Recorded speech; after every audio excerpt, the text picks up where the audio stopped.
all my girls with me.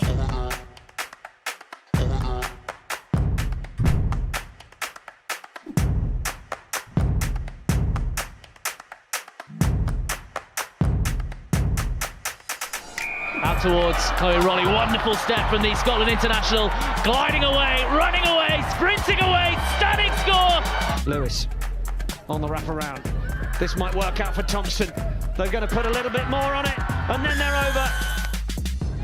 Large on the ball, lovely flighted pass, Tatiana Hurd with a straight line, streaking towards the try line in the opening minute. She spills away, dives over the line, wonderful fry from Tatiana Hurd.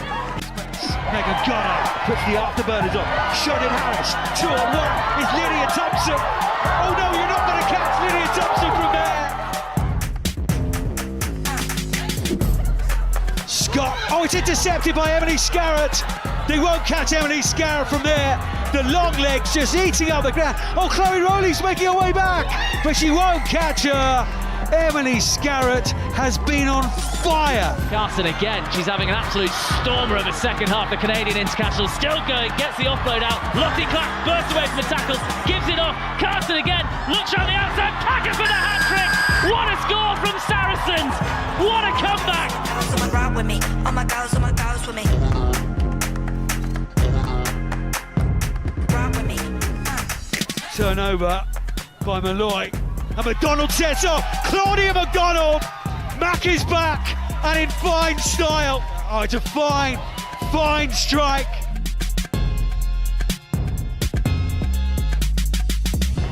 Marston controlling brilliantly. That Bristol pack going forward.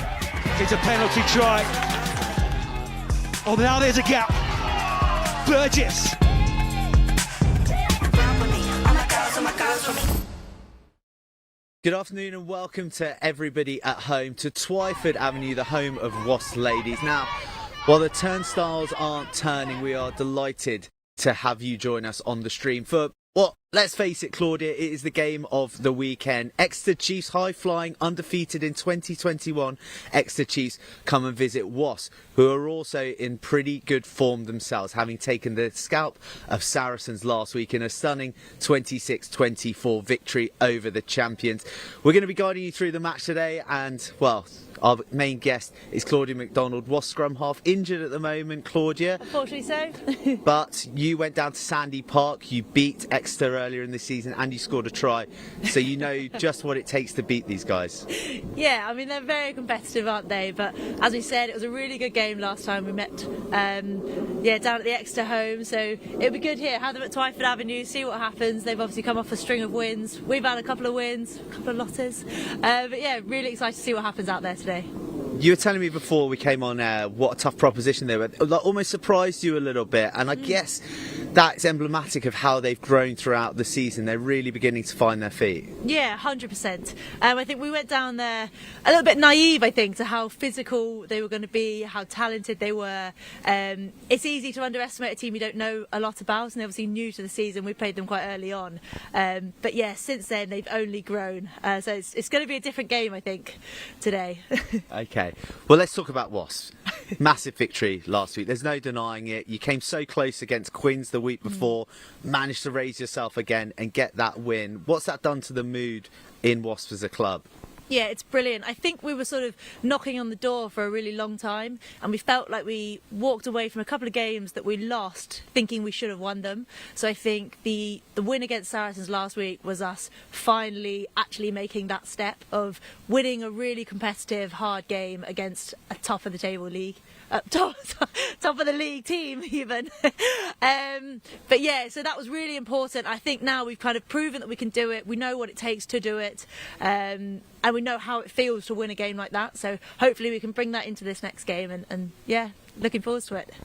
Today is quite important. We've got 4th place Wasps, we've got 5th place Exeter, and really it's Wasps' opportunity to shut the door on Exeter, to keep them out of playoff pursuit, really. But just looking at the congestion at the top of the table, does it feel like anyone can genuinely win it this year? Yeah, it's really competitive, and I think that's brilliant. That's exactly what you want for a Premier 15s competition. You know, you want every team to have equal opportunity at winning that crown, and that's how it feels this season. It feels like you never have an easy game. You're never quite sure what's going to happen, and every game's very competitive. So I think, yeah, we you know, you want to go out to every match not really sure what's going to happen. So it creates an exciting game, doesn't it?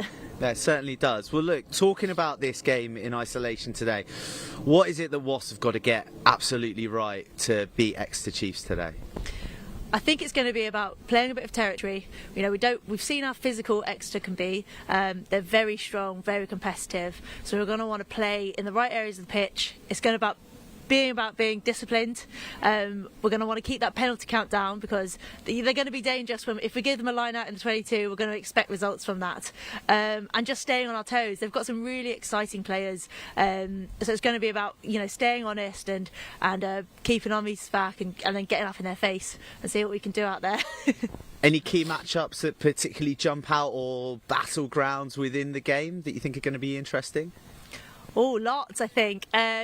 You've got some experienced front row in the Exeter pack in particular, against quite a young front row at Wasps. So if we do have any scrums, I mean, they're rare at the moment, but if we do have some, I think it'll be interesting to see what happens there, especially with the Wasps scrums being looking pretty good at the moment. So that would be good.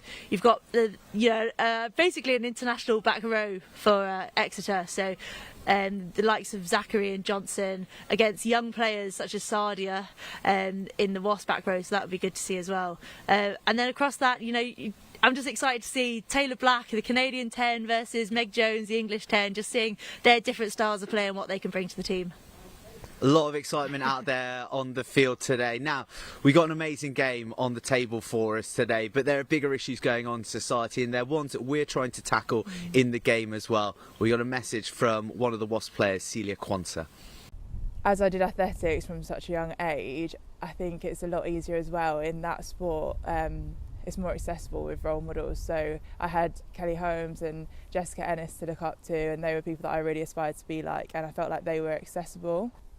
In rugby, it's probably very different for young athletes, or even at this age, to have people to look up to that are black or ethnic minorities. I don't think black people or people of colour are actually appreciated for what they have to offer, other than speed or their strength. So I think from a young age we're taught, yeah, we're really fast and we're really strong, so you just go on the wing or you do athletics. But I think actually we have so much more to offer. And how many black people or people of colour do you actually see in decision-making roles, in team sport especially, and on board members and stuff like that? And I think it's really important to appreciate that we have a lot more to offer than just physical attributes.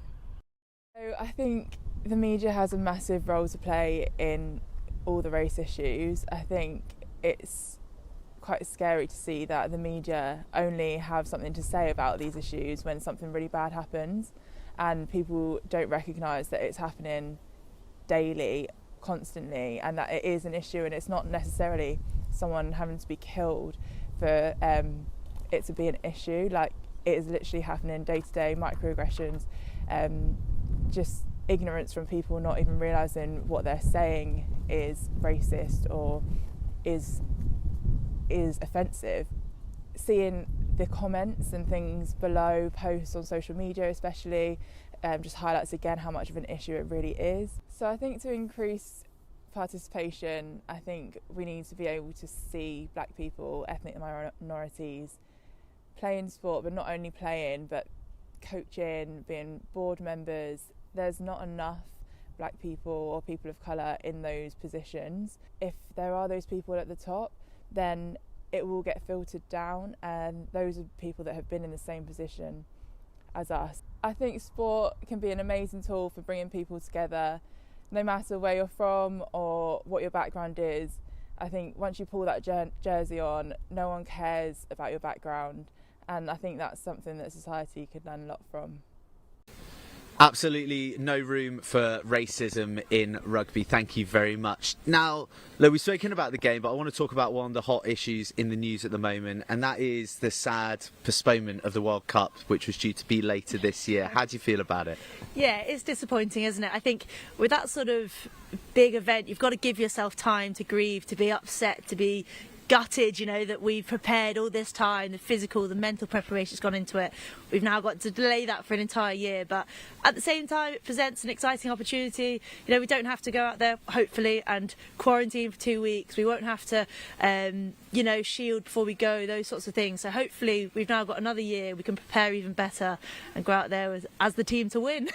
Well, we've almost got a mini World Cup going on out there. There's such an international flavour. Like, you must be looking forward to seeing those matchups out there. Yes, definitely. I think there's so much talent on that field today. You only have to look through the team sheets on both. You've got players from all over the world, so all different styles of rugby out on show today. So looking forward to it. Bags of talent, loads on the line. The game's coming up, but we spoke to the coaches beforehand. Susie, huge game today, exciting game today. You're in the pursuit for the playoffs. Is this where you imagine you'd be when the season started last year? I don't think we really imagined anything. We were just struggling to get going, you know. So we thought we'd gain momentum as we went through the season because that was naturally going to happen. It was always going to be a challenge in the beginning because of throwing a squad together who didn't know each other. But yeah, we're really pleased with the progress and we're really pleased with where we are now. Of course, when you get to a decent position, you want more. So, and that's the competitive nature of us. But as I said, every game as it comes, and this is a huge game for us. Yeah. Let's talk about throwing that squad together because they are really beginning to mould well. You're undefeated, full of confidence, I imagine. Well, we're not undefeated, but we've won a few games since just before Christmas. Yeah, it was Sale Sharks was we kicked off a run of 6 games. It's working out really well. The players know each other now. It takes 9 games, which was half the season, to know, you know, if I'm playing with Harry, what he's going to do next and what the player outside me is going to do, and really get a feel for each other on and off the field. Off the field is equally as important. So we've been working with some systems, putting some systems in place, and they've taken a while to come together as well. What came together probably quickest with our defensive system, which is sometimes the easiest bit, and this lot love to defend, fortunately. I've asked them not to defend too much today. Let's get some ball in hand, but you know, it's all coming together really nicely. It's never going to be an overnight fix. It's never going to be a project for just this season. We're on a journey, and these guys are the ones in the driving seat at the moment. Coach's dream, a bunch of work-hungry defence lovers. Well, looking at that defence, Wasps have got some terrifying threats in their backline. What are you going to do about them? I don't know if I tell you our trade secrets. Of course, it's no secret, is it? You know, world-class players. Abby Dow, Ellie Kildunne coming off the bench, Celia Kwanzaa probably playing the game of her life last week, and that's not even talking about, you know, who else is in the equation.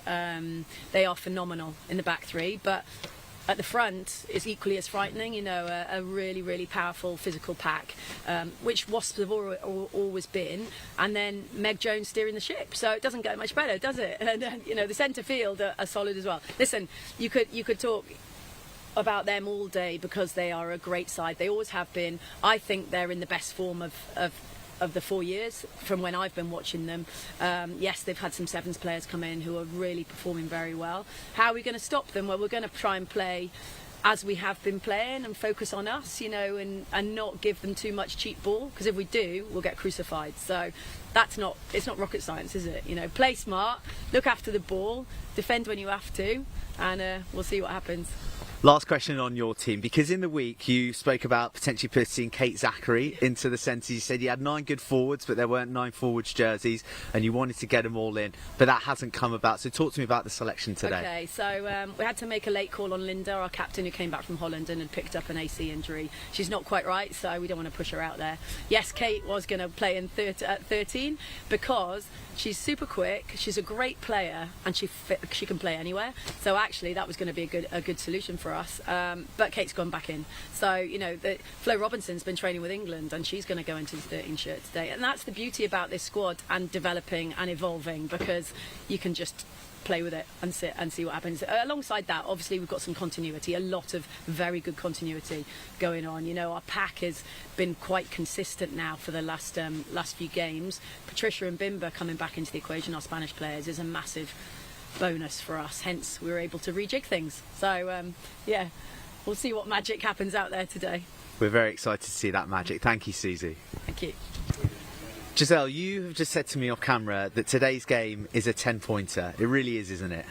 Yeah, it is. It's you know, Exeter sit just behind us in the league, and if they take the points out of this, they close the gap significantly on us, and if we take the points, we cut the gap significantly. So both teams are very aware of that, and it is a huge game, and some, you know, two very good sides, both in form, and it's hopefully going to be a cracking game of rugby. Hopefully so. Look, you had a massive result last week. I'd like to know, what is the psychology surrounding coming off the back of a win like that? It was a milestone victory over Saracens. Are the girls still riding high, or have you had to drag them down and remind them that there's another job to do today against Exeter? Yeah, I mean, it's a fascinating one, isn't it? Because rugby is an emotional game. And we had Quins the week before, and we're 19-5 up and lost it 20 points to 19. So there's a lot of emotion involved in that, and getting up for a game of that significance too. Then we had to do the same for Saracens, then we win it. And so again, week 3, we're having to stand up against a side full of world-class internationals from all around the world. And getting that right has been a big part of our week. Whether we've succeeded, we'll wait and see. But, you know, for players to get up for 3 games like that, which is something that in the women's game we don't always go back to back in the way that we've had to go, and we've got to go Loughborough as our next one as well. So it's been a massive part of looking at it as a 4-game group, and we're on to number 3 now. Well, game number 3, and Exeter are a tough proposition. They're in rude health, form-wise, and you had a tough match when you went down there to Sandy Park. So what do you have to do? What do you have to get right to beat them today? We have to manage the game really, really well and feel what's actually happening out there. We've looked at them obviously really carefully and think we know how they're going to attack. Defensively, they are unreal. They're a very, very good defensive side, and they put a lot of pressure on you, and we've got to make sure that we're able to cope with that and not give errors from that. And the other major thing that we must do is our discipline has to be spot on, because losing ground to stupid penalties isn't the way you want to go against an Exeter side that when they get in the 22 are pretty ruthless. So we've got to manage that side of it in order that that doesn't happen. Excellent, Giselle. We're looking forward to seeing you out there. Thank you. Enjoy the game.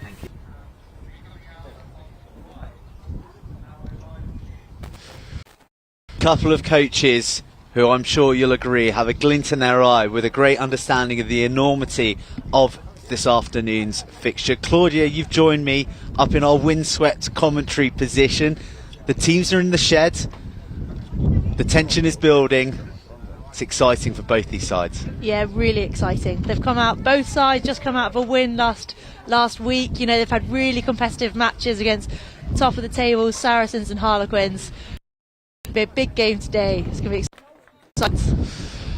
So Wasps Ladies versus Exeter Chiefs.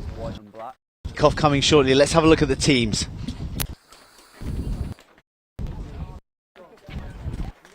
Here we are with the home familiar field. Something shuffle.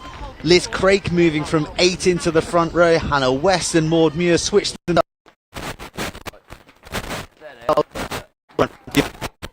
Look further down at 15. Last week she was like a greased eel sprayed head to toe in Saracens repellent. 2 tries were the difference in that titanic victory. She's on 48 all told in a Wasp jersey. She'll be looking to try and make a half century today.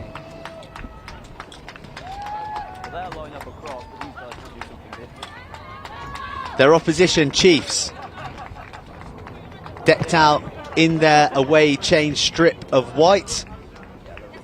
We heard in the pre-match build-up, laced with international pedigree. The North triumvirate of Ebony Jeffries and Kate Zachary will be a force to be reckoned with in the back row, supporting cast. Gabby Cantorna, lethal with the boot last week, slotting 8 of her 12 conversions. after scoring her.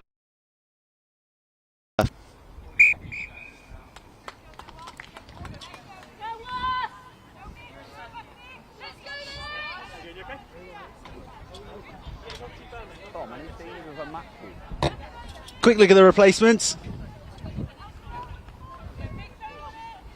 Plenty of firepower there to come on and make the difference. The one standing out for Wasps, Ellie Kildunne, a lethal try scorer herself, 6 in 7 AP15s games this season. Wasps captain. Yes. Charlie Gather is ready to send us off. And Chiefs are underway with the kickoff, putting it into Wasps, who'll look to exit cleanly here, Claudia. Yeah, I think that's going to be a really important part of this game. We're going to want to play the ball in the right areas of the pitch for both teams. I think hopefully we're going to see the majority of this either 22 rugby happening. That's a lovely little Garnet, so let's see what she can do. Yes, Garnet McKinder captaining Exeter today in the absence of their captain Linda van der Velden. A hometown girl. Spent a bit of time at Sarries, spent some time here in fact. But with the great Exeter Chiefs today, and she's the one who starts the first of the afternoon. Chance for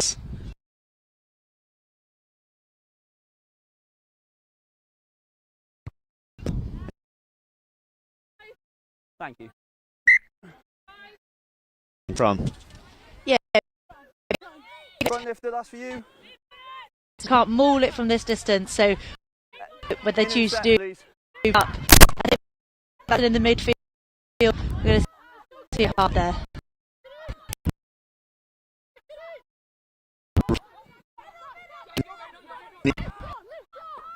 Wait. And into on our shores. Tries last, but we won't get a chance to see what she does because back from their 10-metre line. Some interference at the breakdown. A penalty apiece. Indisciplined start to the game after only just a few minutes. But now Wasps' turn to put this one to the touchline and build their set piece. Meg Jones not getting quite. Thanks, mate. But nice and safe. Thank you. And it'll be there. You'll see Maud Muir wearing 3 in. And wait, go.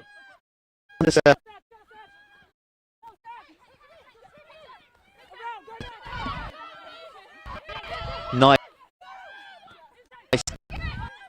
It up into the midfield before Burnfield.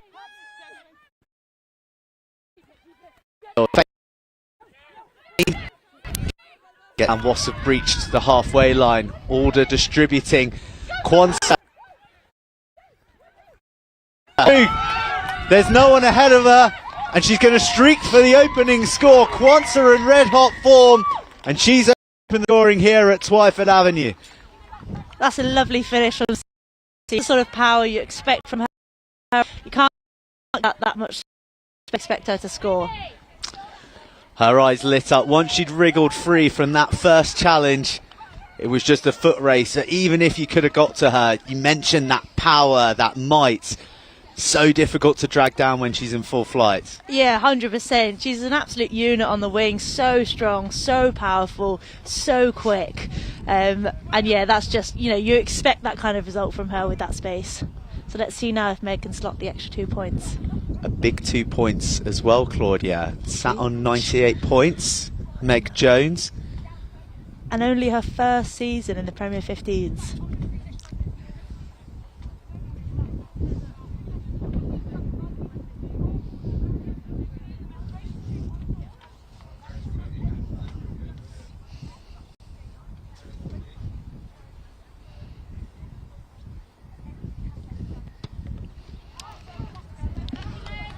Pulls it to the left, and we'll have to wait a little bit longer to see Meg Jones bring up what feels like an inevitable centenary of points. But the main storyline here at the moment is Celia Quansah has got the home side off to a flyer. Slick hands. Hand channel before careering across the line. And the dream start for the Wasps, who look to receive the kickoff once again. Muir collects. Quansah first into the ruck, showing that she does it all. So Jones in the pocket, who goes high, she goes long. And she finds an Exeter Neve Terry. Good yards made. Garcia is the maestro. Wasps up in the middle. Good cover tackle. Sammy Graham sweep. The Wasps backline doing what every good 9 should do, Claudia. Yeah, definitely. She's a very talented scrum half, and that's Rowena Burnfield there with the turnover. Again, using her experience to turn that ball over from an isolated runner. But I think we saw there where Exeter are really dangerous, playing those pods off 10. We've seen that game after game, and that's where they're finding they're going to outside of the fourth defender. A lot of there. Black to pick out. Very difficult to defend when you see that number of jerseys flooding towards your channels, trying to identify which attack is going to get it and which one needs to be swatted ASAP. Yeah, I think it's skill on both sides. The 10's got to pick the right option that's going to go through the defence. You've got to be able to read all the possible options and be able to make that decision really quickly. White 6 holding on. Jones finds a good touch from really is windswept afternoon here. Looks very calm, looks very quiet, but really quite challenging conditions for the kickers, I think, today. Yeah, you can hear that wind sweeping through, and there's not much protection on this pitch here, so we'll see who can use the wind to their advantage. Functioning very nicely indeed again. Happy ball to Jones, who did well to dust it up. Exeter getting loads of pressure on that lineup, so I think we're just struggling to get a bit of, Wasps are struggling to get a clean ball there, so we're just going to have to tidy it up, look after our 9 a bit better. Well, a black and gold flying wedge lined up for the tap from the free kick from Graham.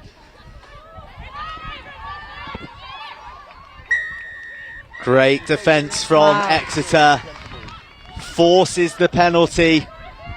Very, very impressive. The defence was mentioned over again really by you, by Giselle Mather.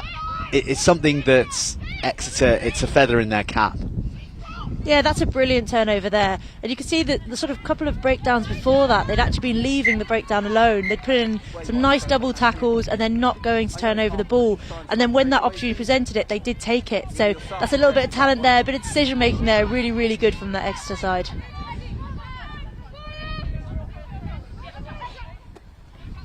Excellent line out from Chiefs. Garcia on the swivel. They do eventually find Johnson in the midfield. That looks like it could be a ploy throughout to just locates Rachel Johnson on the shoulder of the Canadian Taylor Black. A threatening running option as we see Exeter search out wide now. Neve Terry prominent in these opening exchanges.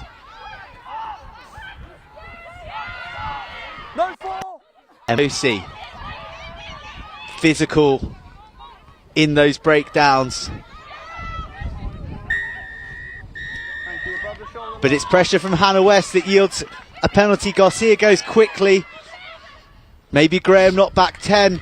Yeah, this is smart play from Exeter. They've burst into the 22 now. Garcia conducting traffic. High shot from Graham, penalty advantage. Exeter will roll the dice. Wasps flood up, and Exeter finds space on the right hand side. Quansah with the defensive duties now. Johnson, good tackle. from Amy Wilson-Hardy. This is good, concerted, consistent pressure from the Chiefs. Something that is embedded in their DNA as a club. They're 7 shy now. Garcia looks around. She decides, right, that's the option. Exeter players continue to fall round before Garcia puts it on the toe. But it goes straight into touch and back for the penalty. Yeah, it's an interesting option there. They had, I think it was Johnson over on the wing. But yeah, as we say, they had the penalty advantage. I think they were unfortunate not to get the penalty advantage much earlier on. I'm not convinced Wasps were necessarily back 10 for that penalty that Garcia took quickly. But even so, they've got another one here. So looks like are they going for post or they're going for the line? Well, Kate Alder being spoken to, maybe due to the flurry of those infringements, said you're not sure that they were 10. I don't have a tape measure, but I'm pretty certain that they weren't 10. But eventually the penalty coming for the high tackle from Graham. And Exeter into the corner, 10 shy. The line out, functioning very nicely. Yeah, you can expect that they'll maul this here, and then we'll see whether Wasps can defend it really. But you never know; they could ping it wide and have a go. So let's see. Garnet McKinder surfing tightly on the shoulder of Cantona. The line out not going to plan, but that's because Wasps have infringed again. The penalties racking up in these opening few minutes. 4 so far against the girls in black and gold, and Chiefs drive hard to 2 meters short. Forwards clustered, Johnson on the ball, leg drive, scrabbles. 1 meter short now. The referee priming himself for a driven score, but Wasps hold tight until finally their line is breached. Exeter muscle the ball down, and it's an equalising score. Exeter have got power and strength in that front pack. You would expect them to score from there. I think the key takeaway here is the amount of penalties that has already happened. You know, we're only a few minutes into the game, and there's already been a handful of penalties, and that's what's allowed both teams opportunities in this game. So I think the discipline's going to have to improve, and then we'll see what happens. But that's a fantastic score from Exeter. Very powerful, very coordinated. Giselle Mather, she spoke before the game about how important discipline would be. Disappointing to be giving away this many penalties in the opening 10 minutes. Unfortunately so, yes. I think Kate Alder will be talking to the team over there, telling them that's not quite good enough yet. But let's see if this kick goes over.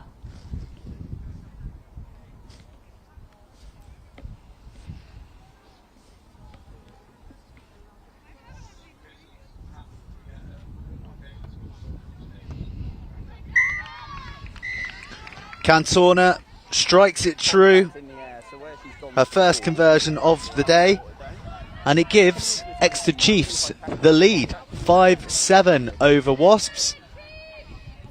An exciting opening first 10 minutes or so.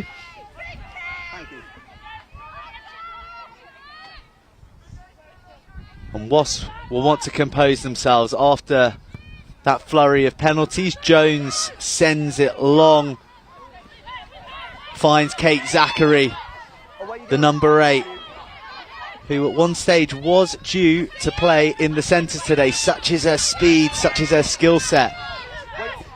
In fact, Claudia, it's rumoured that she's the fastest in the Exeter squad.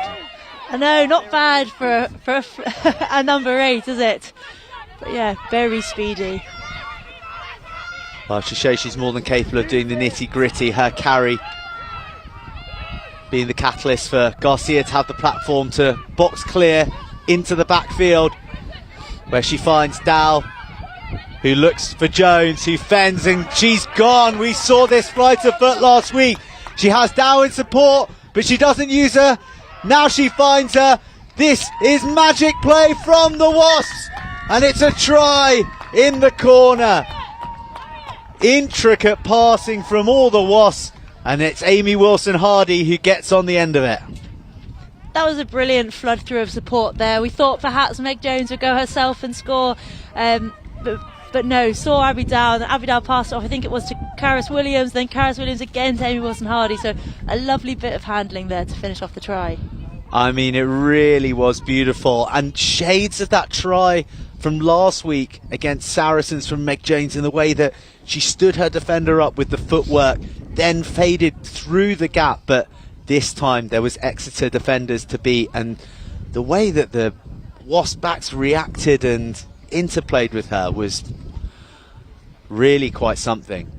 I think you're looking, we're a fair amount through the season now, you're kind of expecting Meg Jones to make some of those breaks each game. So as you're kind of expecting it, you start to follow through, and then fortunately we just had the pace to keep up and finish it off. Meg Jones unsuccessful with the conversion, but as we said, her break up the try. It was Abby Dow who popped up on her right shoulder, then Karis Williams, then Wilson-Hardy to add the finishing touch. Really interesting what Garcia was doing down here. She sort of looked for the pass to the wing, even though they were only just outside their 22. So showing that kind of excitement, that little bit of flair that she brings to the game. So we're going to have to, Wasps are going to have to stay honest on that side, not necessarily expect the normal kick. Well, that was unfortunate. That's not the kick they would have wanted. Not 10. So Wasps will have possession here. You played against Patricia Garcia. She's, had a very impressive career playing sevens. She was actually this week named in Spain's Team of the Decade when it was announced after they successfully defended their European Championship crown. What is it about her that makes her so good? I think it's just that quick thinking, that reactivity. You give any penalty away and you're not sure she's going to quick tap it and set off. She's then got the skill set to finish it off. So she's really experienced, really exciting. And yeah, she just brings that bit of flair, bit of excitement to the scrum half position. Wasps go right through Jones. Wilson-Hardy's in support. She's on the shoulder. Jones is free. She dummies. Finds Wilson-Hardy, who's going to make it 2 in 2 minutes. And Jones is the catalyst once again. Really interesting there, almost using Abby Dow as a decoy runner. You expect Abby Dow, she's going to get that ball on the blind side, you're expecting her to kick off, but actually there she pulled the defenders in, gave the loop round pass to Meg Jones, and again just giving that pass away to finish off with Amy Wilson-Hardy in the corner was lovely. Well, what a joy it must be to be playing outside Megan Jones at the moment. You can just be like a vulture, just flapping on the shoulder to greedily gobble up a try scoring pass. She's creating so many dilemmas for this Exeter defence, but you mentioned about having played together all season, and it seems that telepathy exists with the centres, the back three sort of swarming around what she does to then finish as they do best. Yeah, there's a few new players in that Wasp squad, and I think it did take a little while for them to get used to playing with each other, seeing how they played, expecting different patterns from each other. Has that one gone over? Is that the 2 points? Not yet. Unfortunately not, we're still waiting for it. And I think the same in that Exeter squad. They've come together this season. It would have taken them a few games to start joining up the pieces, to work out each other play. So I think Exeter have scored some lovely tries with some handling just as good as what we saw there. So it'll be interesting to see what they do when they have the ball in the 22. Well, time for a quick water break. And what do you think of the two conversations having in their respective huddles at the moment? I think Exeter will be looking to tighten up their defence just around, especially Meg Jones. She's made a couple of nice breaks already. Still about that possession where you want it, kicking down the field, getting into the 22s, playing your rugby there, and keeping it calm. You've got to keep that penalty count low, so keeping the discipline high will be really important for both teams. Followed exactly the brief so far. Distance failed. Now we don't switch off because we've got time here. Eerily quiet during the water break. I think everybody really catching their breath, really, to take a moment to appreciate the 4 tries that have been delivered in a blink of an eye, really.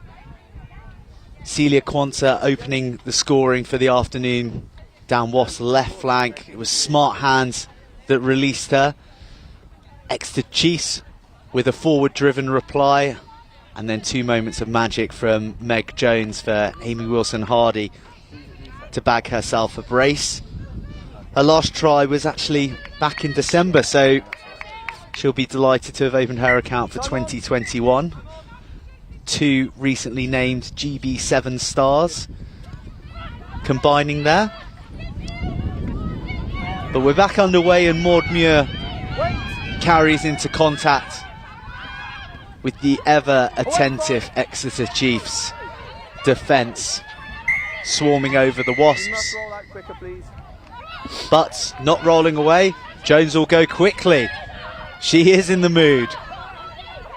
Left foot, right foot. Strong in contact as well. Wilson-Hardy, the try scorer.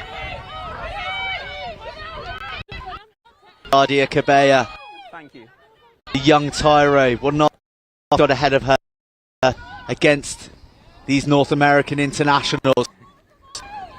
But the hands, and that was the is reigning supreme now. Kate Alder looking to go all the way, but dragged down, illegally so. Advantage being played. Wasp tap. They're in a hurry. It could be a bonus point before the 20-minute mark.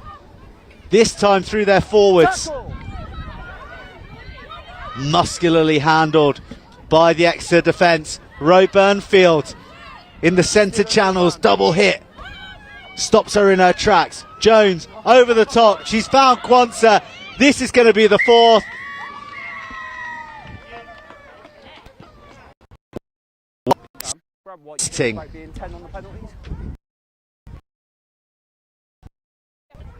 Yes, mate. I didn't hear you then. You come in. Well, no rest for the Exeter defence. No, it just seems that with a kind of excitement. You don't see quick taps taken particularly often in that Wasps team, but already that's a couple gone there. I think it was Harriet Miller-Mills who took that one over the edge when we got that, when Wasps got the penalty about 5 or 6 metres out. Could easily have gone for line out but didn't, and just kept that pressure and that high tempo up. So it's going to be interesting to see whether they can keep it up.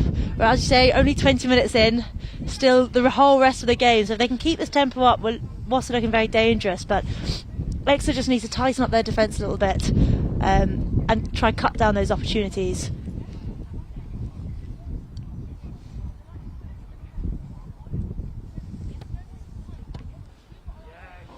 And there it is, ton up for Megan Jones in the Allianz Premier 15. She's been the creator for much of the excellent stuff that Wasps have created. An assist for Wilson-Hardy, a key break for Wilson-Hardy's first, and then a miss ball over the top to set up Quanta for her second of the match. Pulling the strings but scoring the point. 100 points now for Megan. Surely see more to come. Big hit on Sadia Cabella coming in from Zachary. Big collision. Looked awkward, but both players are up. We're seeing the exact same pattern in terms of exit from Wasps. Expertly field Terry with the touchline closed. But now it's in the hands of Dow, who moves outside. But outside just a shade too much, and well tackled into the touchline. That's the first time we've really seen Abby Dow with ball in hand. And you can see how dangerous she can be, but just pushed into touch there. So I'm not sure who it was on that other side by Exeter that got her into touch, but a lovely tackle. Thank you.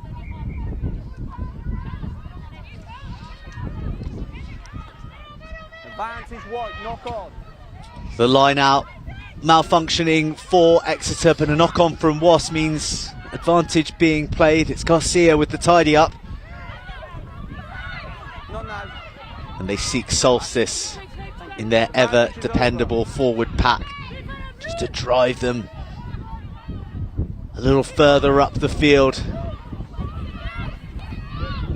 Strong defence from Wasps, held up initially and driven back. And now a caterpillar just to give Garcia that bit of extra protection. That is a fantastic box kick. Graham's underneath it, shovels it to Jones, who's off again, dropping it on the toe. Trickles out. Now we're back to where we started about a couple of minutes ago. Bit of a stodgy piece of play. Great box kick from Garcia, a lot of airtime on it. Good chase, but dealt well with by Wasps. Oh, huge hit on Garcia from Cabella, flying through as the ball came off the top. But she jumped the gun, and a penalty is awarded before some descent adds an extra 10 metres on. It's unfortunate there, Sadia Kabir just trying exactly what Poppy Leach did to Wasps a little bit earlier in a previous line out. So both teams obviously looking to put pressure on the 9 at line out time, and just keeping it within the laws is going to be important. Thunderous hit from Kabir there. Oh, it's one of those where you could feel it as it came in up here from the commentary booth.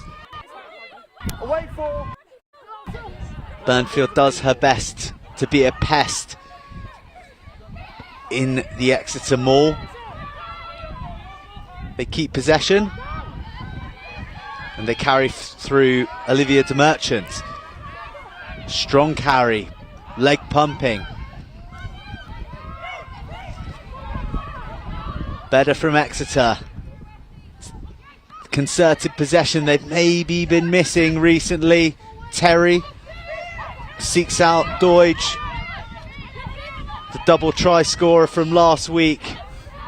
Big tackle on Emily Tutosi, but a penalty, and Garcia's off with the quick tap. This is the quick thinking you alerted us to earlier, Claudia. Zachary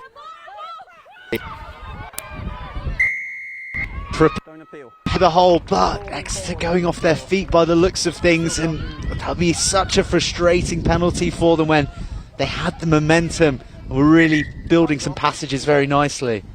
Yeah, you can see what they're trying to do. They're trying to find those holes just slightly wider out. They've got the power. They were just unfortunate there. In their sort of excitement to get to the ruck, they then end up going off their feet.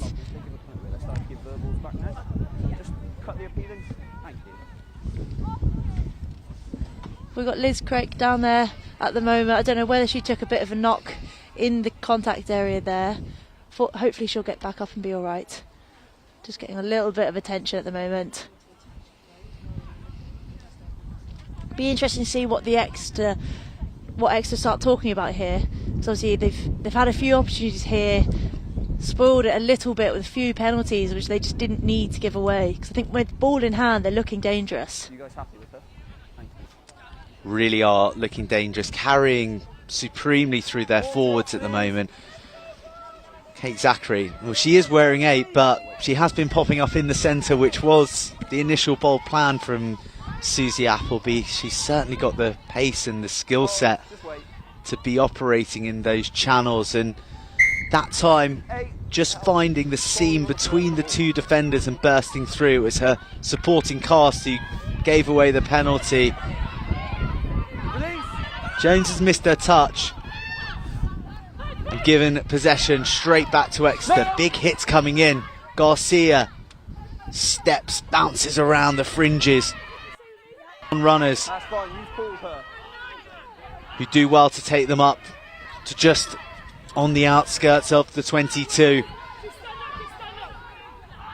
Garcia finds Johnson, slides through with a big fend, prodded out to stave off the attentions of the Wasp defence. They're into the 22 now. Garcia burrowing, wonderful line from Jeffries, takes the defender down with her. Poppy Leach Zachary, tackled by Burnfield. Wait! Slightly slower ball. Just halts the run from Cato. It's another penalty against Wasps. They're mounting up. I wonder if they're due a conversation from the referee, but there won't be time because Exeter are off. They're back in position A. The exact same section of the field that they scored their opener. The backs are keeping their width. McKinder completely unmarked, out on the left flank. But she won't be required because it is the pack that have done the job once again. I'm trying to get a look there. I think it's McKinley Hunt who's emerging with her 6th try in 14 appearances. She scored actually at Sandy Park earlier in the season. A couple against Loughborough, 1 against Sale, 1 against Quins. And she's got another against Wasps, and a really, really important time for Exeter to be scoring. Yeah, I think that was really important for Exeter. They needed to come down here, they needed to leave with points, and they obviously did really well there. Backs were stood in space, but just not needed on this occasion. A complete replica of the try that happened before, and again, just Exeter using that power, that strength they've got in that forward pack.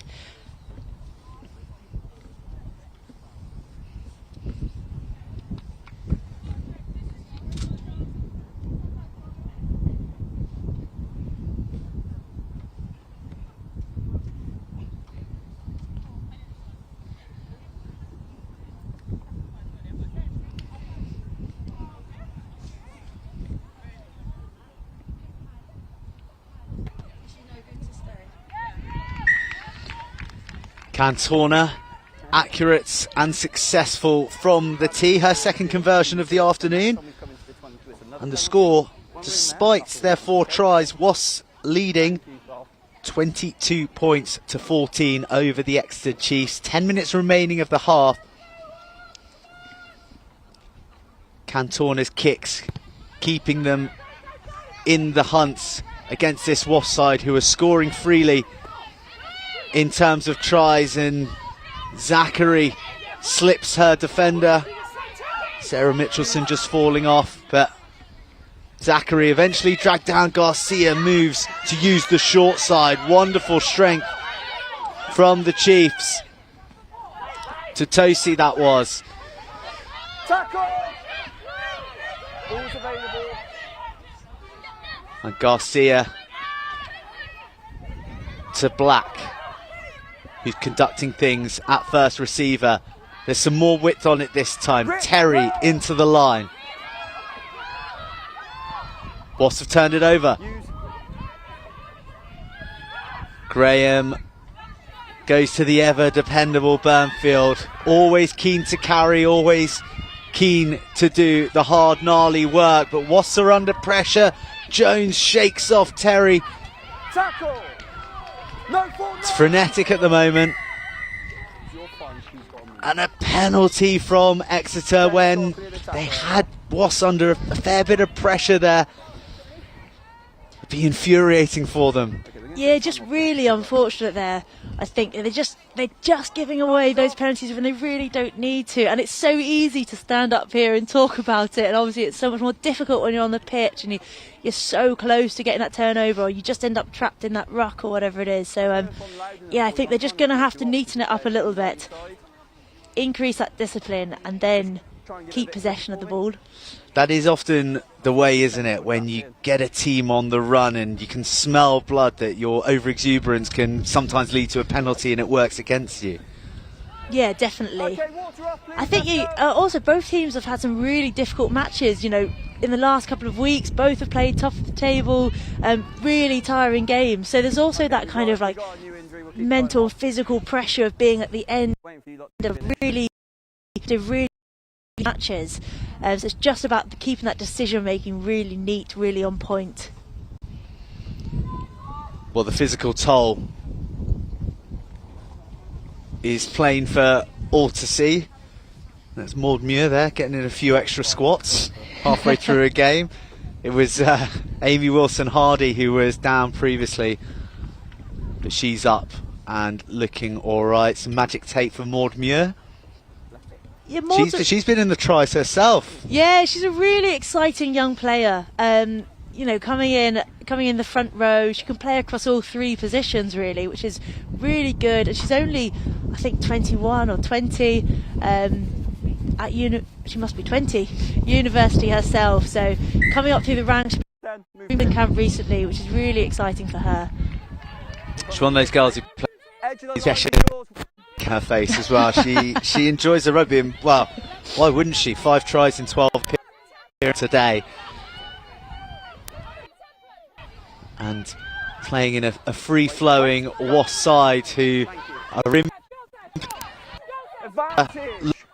Jones on the wraparound. Another penalty. Jones taps, goes, bursts through the middle, weaves left on the boot, and Quansah is in pursuit. This is a tricky ball, expertly managed by Deutsch. Under huge amounts of pressure, Quansah bearing down on her, but Deutsch was brave. She dropped quickly. And there's approximately 2/3 of the Exeter white jerseys all huddled round the ball now, doing their best to protect it and create a platform to exit their red zone. Yeah, brilliant take there by Maren Deutsch, and then just Patricia Garcia using her experience to slow the game down, allowing that team to settle, to gather the ball, and now she set herself a platform to send the ball back down to the halfway. It's a good kick. She finds Dow, who finds who spots some space down the right hand flank, but Neve Terry tries to it, and she is bursting free now.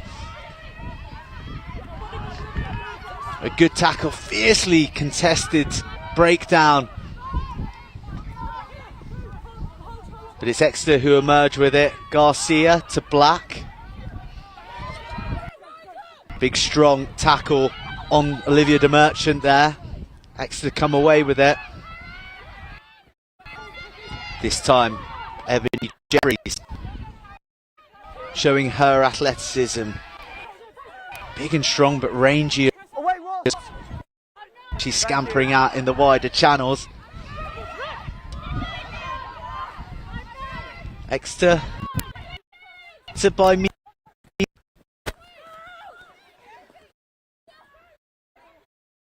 Ace.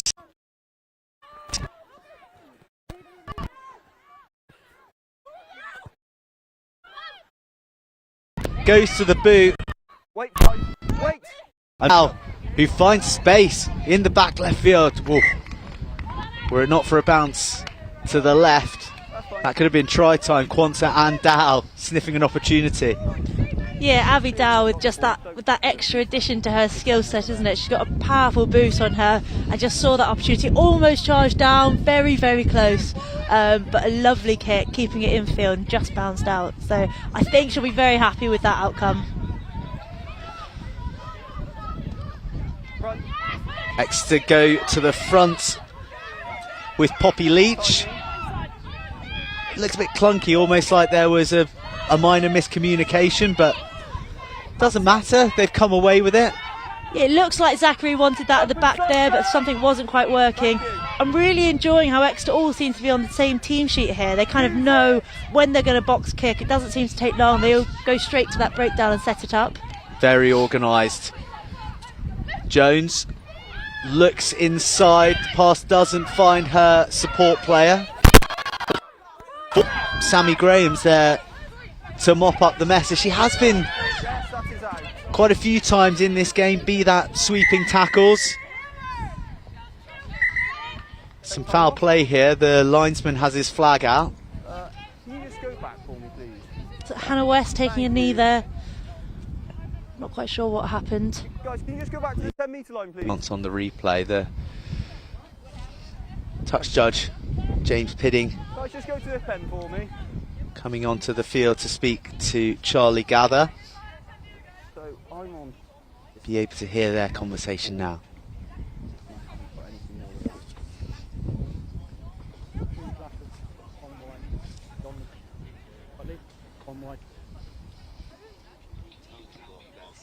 Okay, so she's picking out. Okay, so from what you're telling me, it's the yellow card for white one. Can you give me the gist? James, you get that? Happy with that, mate? Okay, that's fine. White one kicks out at black 2. Next to the body, we're going yellow card. White one and captain, please. Captain, please. You want to listen? One, come here, please. Here as well. Really sorry. What we've got is black 2's taken her beyond the breakdown. In doing so, she's kicked out and made connection with the side of her body, so it's a yellow card. Easy. So a yellow card for Olivia de Merchant. Quite nice. You saw her turn around and offer her apologies just before she beat the Chiefs down to 14. Kicked out to the body. And on the line, Jones please? punishes the indiscretion, puts it Numbers? to touch. 5. A Wasps line out, premier position for us to see the line outs function defensively from Exeter side, attacking for Wasps. What will they do with this ball? They send Cabera. Go. Backwards. Bit of a scrappy ball for Graham, but Muir wraps around and does very, very well indeed. Doesn't just mop it up, but returns it with some interest. Jones finds Wilson Hardy in the centres. Bit static, bit inaccurate from Wasps at the moment. Forces Jones into the kick and up and under to the 10-metre line. Probably not tension. Chiefs have done really well to get a hold of that, but from Wasps, the blitz is really quite furious at the moment. They don't want to give up this field position. Tackle! Thank you. And after a few carries, Garcia decides to weave the play back to the left. Step back, please. No one in the pocket at the moment, so Use it'll either be a box or another forward carry. Judging by the length of the caterpillar, it will be to box. Jones is under it. Wait, Wasps, pull out! 2. Who kicks straight back. Thank you. Tennis between Garcia and Jones. And it's Jones take down Tackle, her fellow release. Sevens player. And she does so on the 10. Garcia really pivotal player for Chiefs in terms of the dictation of their play. An errant pass loses some territory for Exeter. What's making it very difficult for Exeter to exit here? Yeah, I just wonder whether Exeter should look at moving Taylor Black or Cantona into that pocket and sending the ball with a little bit more distance. Obviously Meg Jones able to gather that relatively easy whilst it was a good box kick and send it back down, and Exeter find themselves again playing in their own 22. Well, they found themselves playing in their own 22, under the pump a little bit from their inability to exit, but that was coming from the Wasps' pressure. But they won't be able to exploit it with the scrum on the 22 because it's half-time here at Twyford Avenue. A thoroughly entertaining first half. Plenty of tries, 6 of them to be precise. Yeah. But most importantly, 4 of them were to Wasps, leading 22-14 against Exeter in this crucial game in terms of the playoff pursuits for the Allianz Premier 15s. But not off the floor. Yeah, best thing to do is ask me if it's out, and whatever I tell you, go with. Thank you. What, we're going to look at the other... Is that what's happening? Can't see it.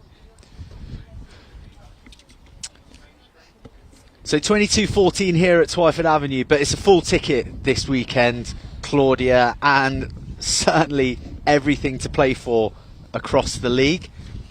So you might be able to get something of an update on that for you. Still not a huge amount of difference between the two teams. You're looking at 4 tries versus 2, but 22-14 with a couple of missed conversions, only 8 points in it. That I was going to say that. Will Wasps feel slightly shortchanged from the fact that they're only leading by 8. They scored those 4 brilliant tries, and they've probably been the better side so far in this first half, yet 8 doesn't feel like a lot. No, it doesn't. It's not much margin for error, really, is it? 8 points. So I think they've still got probably 7 minutes or so on that yellow card. So I'd like to see them come out, really use that to their advantage, and then see. But Exeter in the reverse are going to have to, come out a bit more disciplined. It'd be interesting. At the moment, they've stayed with a prop down, but whether we've got a scrum or whether they choose to bring a different player on after the half time, we'll see. Well, let's take a look at those tries.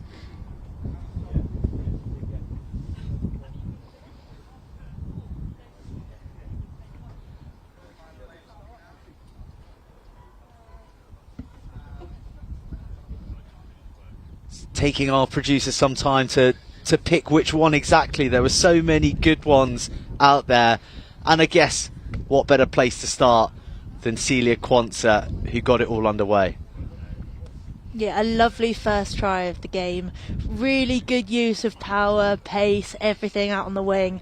I think she hasn't gone again on that left hand side, so perhaps they've tightened up their defence a little bit of Celia, and now they need to worry a little bit more about Meg Jones, as she seems to be finding holes all over the place.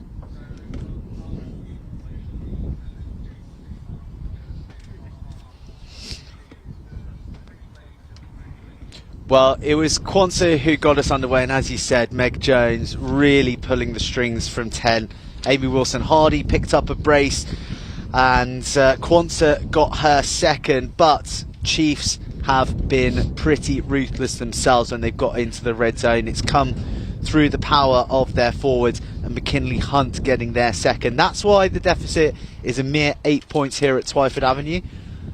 But let's hear from the RFU now that we have some time.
212 is our mantra at Wasps this season.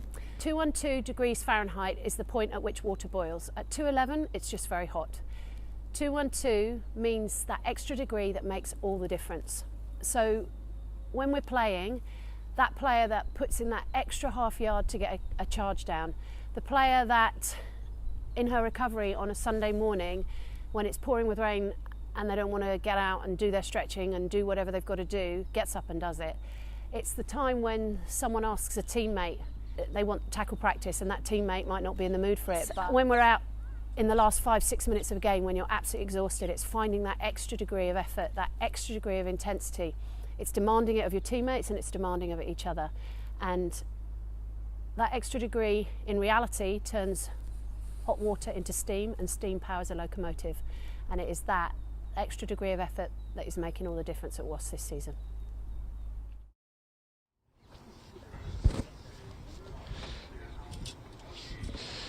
There you go, a couple of glimpses of the season that Wasps have had, and Giselle speaking there. What's the mood amongst the girls? You know, you had the big win last week, but you said as well beforehand, I think that a lot of people will agree that you feel that it's been building. Obviously the heartbreak against Quins the week before, but do you feel like you're really worthy of dining at the top table now amongst, you know, champion Saracens and Quins who've always been in the hunt the last few years? Yeah, I think we've, you know, Wasps have sort of changed the way they're playing a little bit more. And, you know, we always had a really good defence, always really strong in defence, and now that attack side of the game is really coming into fruition.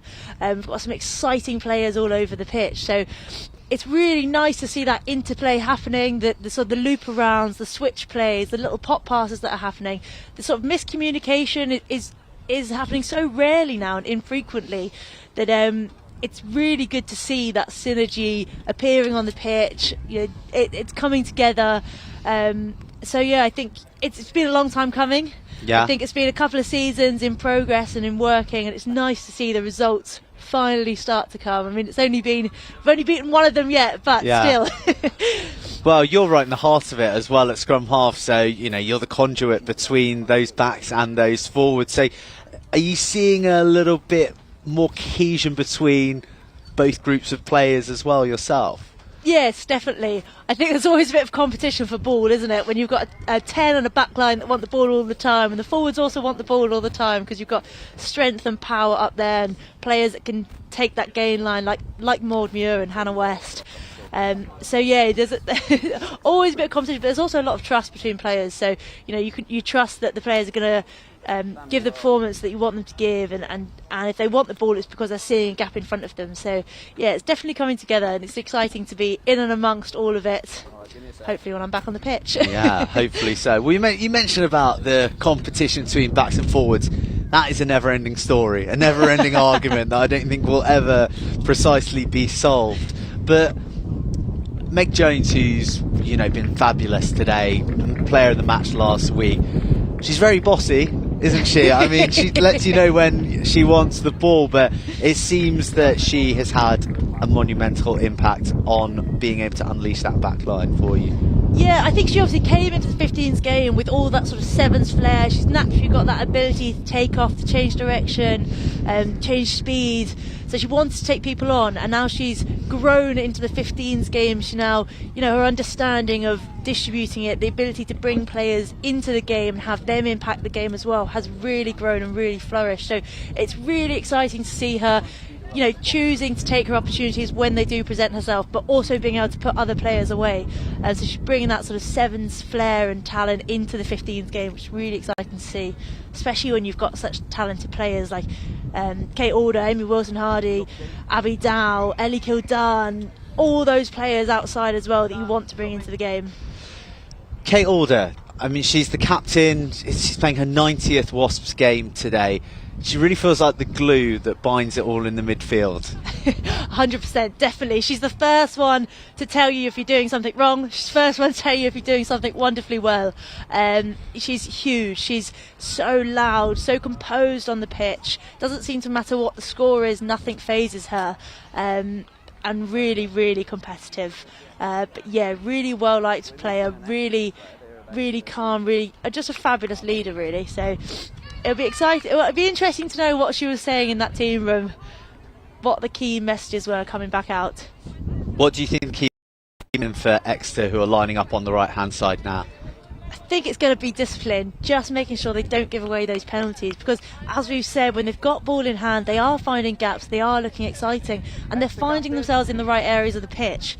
So it's just going to be about reducing the penalty count, potentially getting the ball further down the pitch with their exit plays, and then just seeing what they can do.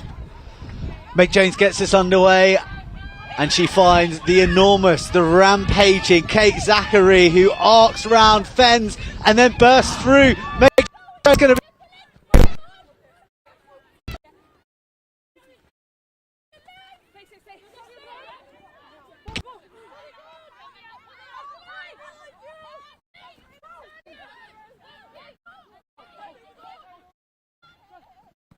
be conducting traffic. We said it earlier, didn't we? Jeffries may be the fastest player Exeter have out there, and you really saw it there, her absolutely tearing it down the wing, finding a little gap out.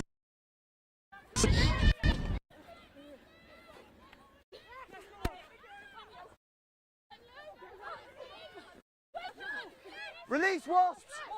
Ball's available.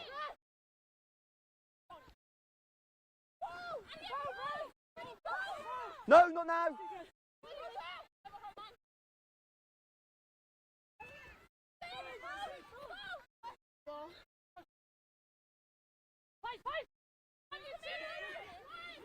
Step, please.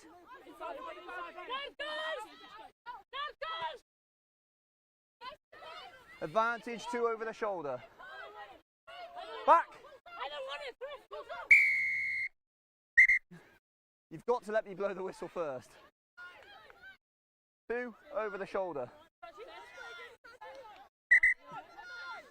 Captain, and number 2, please. So the warning's still applied from the first half. Multiple off high shots. It's the 3rd one today. You got to let her leave the field.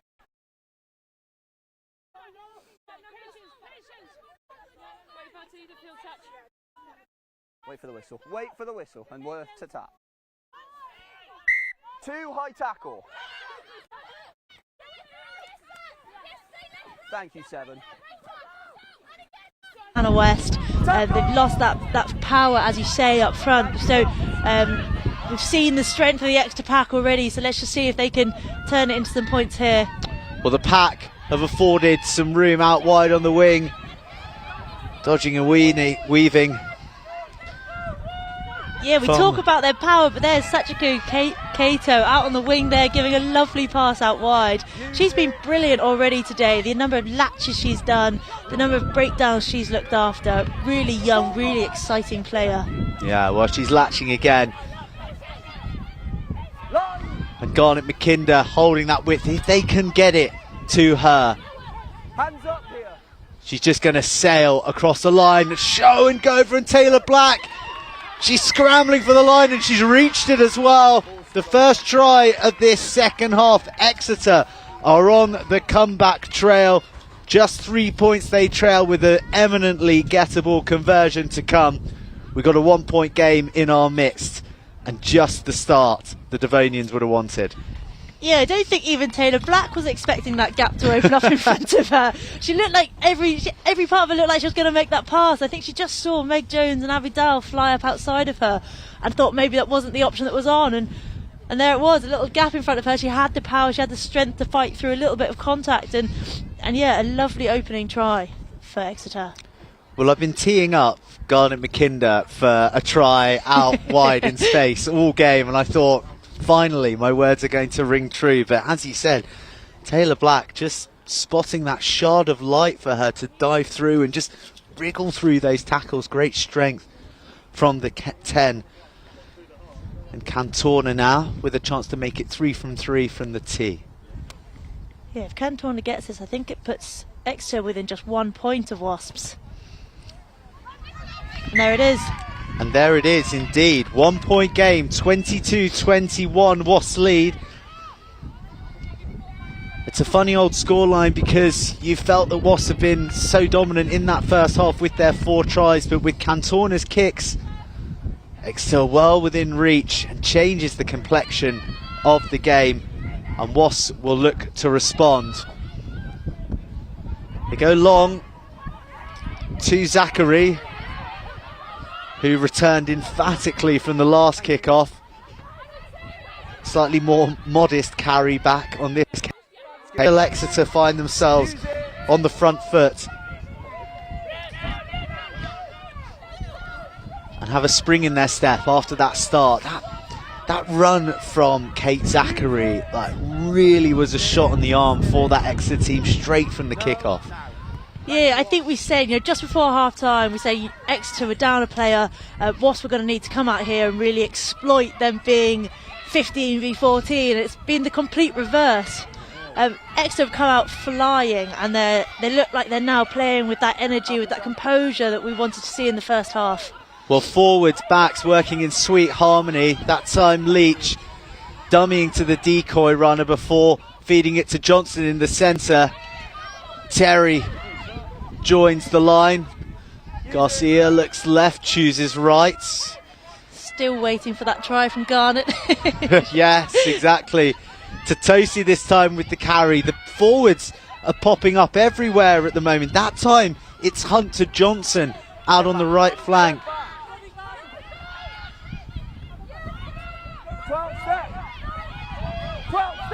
The play's a bit more slower, more considered now from Chiefs. They've made the initial burst, and them and Wasps are regathering their attacking and defensive strategies respectively. Wonderful feat from Flo Robinson, usually a scrum half, but filling that 13 jersey today. Yeah, what an exciting player, really. She's just come into England camp as a scrum half, and yet here we see her playing at 13, using distribution skills, using that sort of game maker mindset. So really excited to see what she can do at 13. I don't think we've seen it yet in the Premier 15s. Cantorna coming on the short line and then plants the left foot, jags back out before they move it further right. There are numbers if they can get it, but a fumble at the crucial moment, and Ellie Kildunne snaffles it. This is Wasps' chance to clear the decks. Jones is back in the pocket.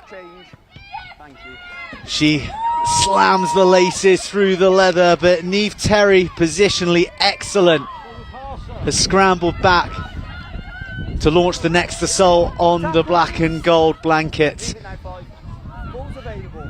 Rowena Burnfield's down in the backfield receiving attention, and they'll miss her might in defence, but a penalty. Poppy Leach looks up in disbelief and frustration as well. I'm sure she could feel that momentum that Exeter were gathering. A really strong passage of play from the women in white, but Wasps, they'll be delighted to clear their lines and get out of here having not conceded any more points. Yeah, definitely, especially playing that last little bit there with 13. Unsure what she's done. But yeah, really lovely defensive work. I was aiming to make a kick, really well fielded by Exeter, and then they get the offload away to carry on that momentum going forwards. So just again, we spoke about it before many times, but just that penalty count coming in and having the impact on the game that Exeter don't want it to. They've really got to sort of increase their if they're going to have an impact on the scoreline. Well, I'll tell you what, Rowena Burnfield is tough as teak. If she's down, then it's something serious, but I have little doubt that she'll be fray. She's from tough old stock, isn't she, Rowena Burnfield? That will keep really. So even her just being down for as long as she is a bit of a surprise. But I imagine we'll see her back playing in a few moments.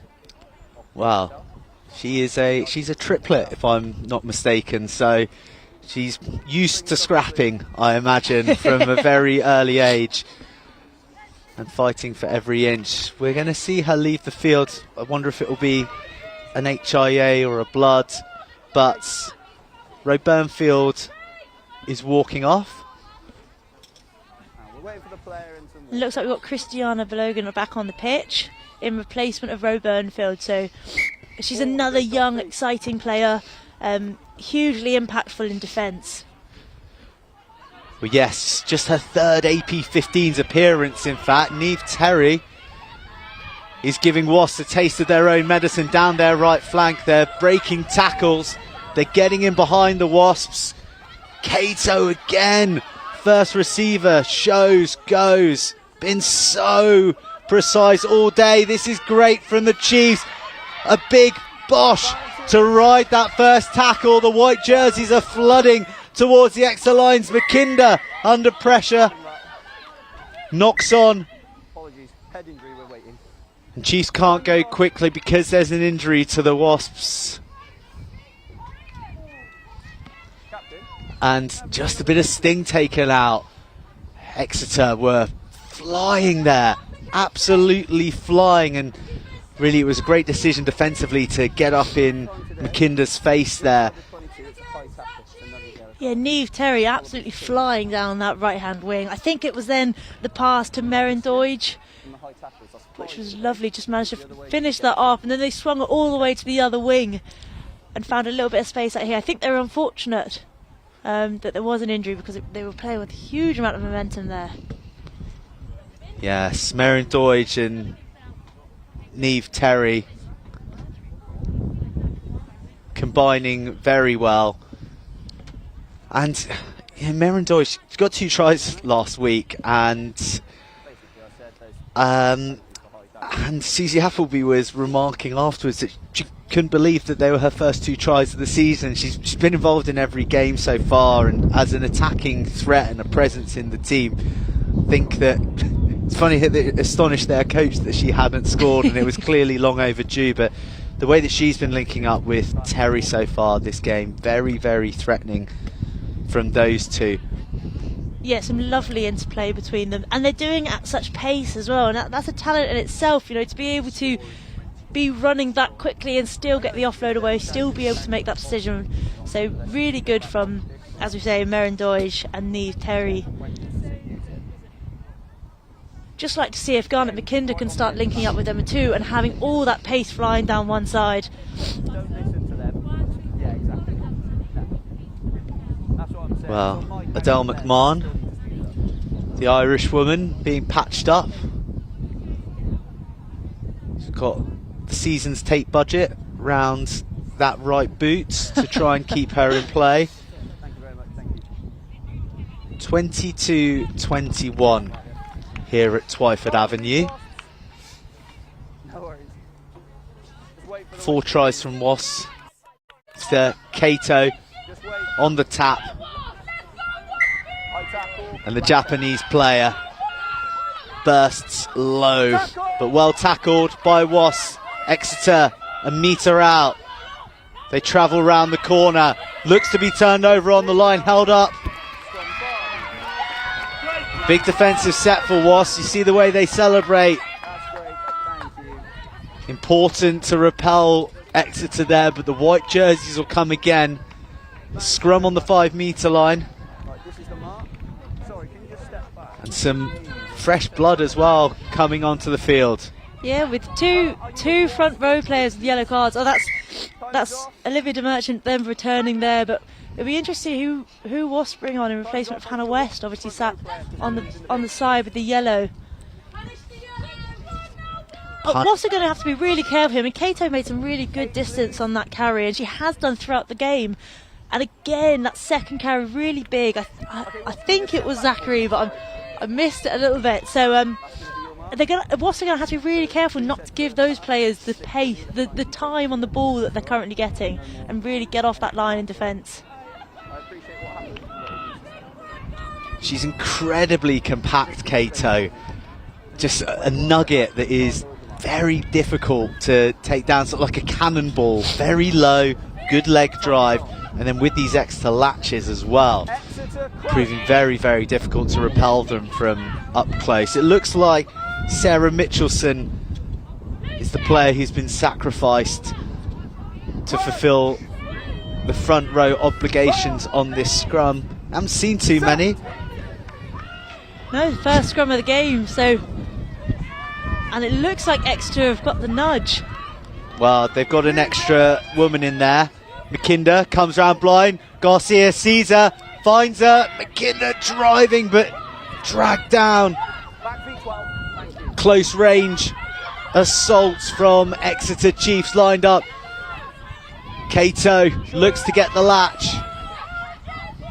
Ebony Jeffries is waiting, but she won't on because it's who've smuggled the ball down. The initial scrum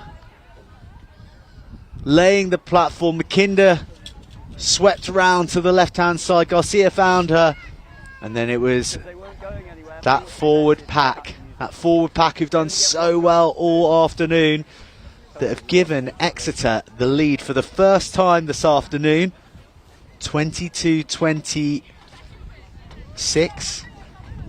And Cantona has been immaculate from the tee so far.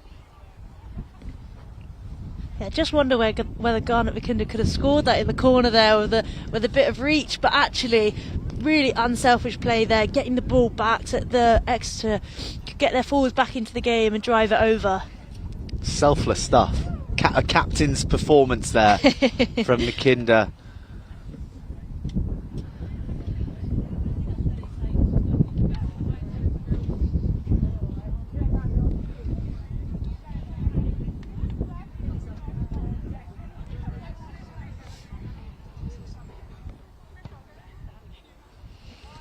Well, Cantona's packed her kicking boots. That's 4 from 4.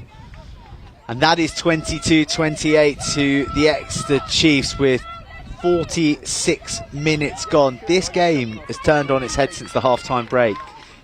It's so exciting, isn't it? I mean, this is what you want rugby to be like. You want to watch the whole 70 minutes in this case, but, you know, normally 80 minutes of rugby not knowing who's going to come out on top, and that's exactly what we've got here. Ellie Kildunne with the kick-off. Do we see Meg Jones on the field at the moment?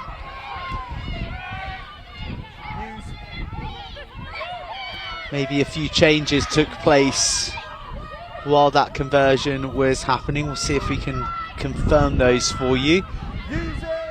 This is the first time that Exeter, that Wasps have really been in Exeter's half, and they get a very, very nice clearance, and we'll see Ellie Kildunne with the ball in her hands for the first time. Arcs round, weaves in, she's broken free, she's got Order in support. Order one-on-one with Neve Terry, jags back inside, offloads to Amy Wilson-Hardy, who can make it a hat-trick. Desperate defence from the Chiefs. A big flying black and gold wedge take the ball on next, with Maud Muir at the heart. It's been all about the backs for Wasps today, but it's the forwards doing the shunt and grunt now. Order on the short line, propelled forward by Kwanzaa. They're across the line but held up. Desperate scrambling defence from Exeter. And Ellie Kildunne, what an introduction. Yeah, that's fantastic from Ellie Kildunne, isn't it? That's what it's what you expect from a player like her. She loves a little bit of space, she loves to take people on. I'm not even sure there was a gap there, but she just a little bit of a fend and she managed to go through a hole. I think you're right, I think Meg Jones has left the pitch, so I'm not sure at this point who's playing. Who's playing 10 with Meg Jones on the side with a yellow card. Well, a yellow card that escaped our notice. Apologies for that, everybody. So, the numerical advantage with Exeter again. It's been a tough second half disciplinary-wise for Wasps. First Hannah West, now Meg Jones. But they've got a prime piece of attacking real estate here to launch their comeback. Exeter's scrum has obliterated Wasps there and won a penalty. The ultimate outcome for the defending Chiefs. Wow, and also a morale wounder for Wasps as well, having made the break to give themselves that opportunity as well. What a shame for that Wasps side after such a brilliant break from Ellie Kildunne, but what power in that scrum from Exeter. That was brilliant. A modest touch taken from Exeter. They just want to make sure that they've got the possession. Just stay where you are, please, Wasps. Thank you. The line out for Chiefs has been finely oiled machine. Poppy Leach has been the main lady, but they go to Zachary and they lose it. Spoilt by Wasps. They send Sadia Kabea up. He does the necessary, and now Maud Muir takes us on up to the 22. There's a bit more zip in the game now. A miss ball. Wonderful quick hands from Wasps in the midfield. A juggle from Kildunne under the attentions of Exeter, who counter-ruck, and it's a turnover. Fabulous work from their hard-working pack. They haven't fallen off in energy at all so far today. Ebony Jeffrey, she's been everywhere. Really impressive from her so far. But Wasps do a bit of their own counter-rucking, which forces a penalty, a side entry. Once Wasps had blown through. A lot of spice in the game at the moment. They know that there's a lot to fight for, both sides. I know the temperature's really turned itself up. I think we've got Abby Dow playing her third position of the day there, moved into that 10th position. And you can see her still trying to orchestrate that backfield, standing in the 10 shirt. But no, I think it was Olivia de Merchant just coming back on and having a huge impact straight back out. So that's really exciting to see. And I think this is Wasps' first line-out in the 22 of the game. Well, that is a huge kick to get them there, territorially, but also in terms of the bravery of putting it on a dime deep into Exeter territory. The line-out is clean, and they'll carry from first receiver through the replacement, Christiana Balogun. An enormous shift from her in the victory over Saracens last week. Can she have the same impact? A penalty to Wasps, not releasing the player after the tackle. Can Exeter hold on to their discipline now? The wind in the Wasps' sails, despite trailing by 6. Interesting though, I think Abby Dow was looking to Ellie Kildunne as to whether she wanted to have the points there, but a little shake of the head suggested that she wasn't that comfortable.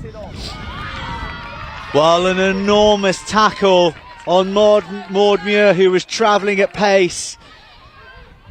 Forces a knock on.